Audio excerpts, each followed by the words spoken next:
Welcome to Constantino Bros Hotels, Asimina Suites Hotel. Today we are cooking grilled salt and pepper tuna. Preparation time 10 minutes.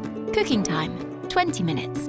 Ingredients: 900 grams of sushi-grade tuna, half a cup of black pepper coarsely ground, a quarter of a cup of salt, 8 courgettes. For the lemon caper butter, 8 tablespoons of unsalted butter, 2 tablespoons of capers, 2 lemons, half a teaspoon of salt, half a teaspoon of ground black pepper.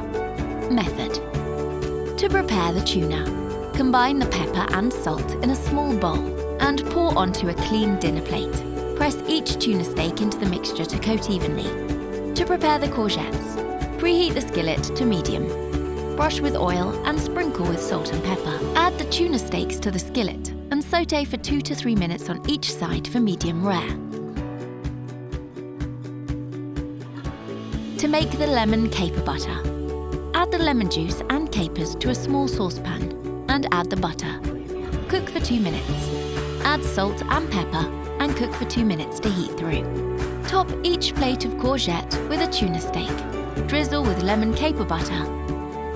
Culinary Art by Constantino Bros Hotels, Paphos, Cyprus.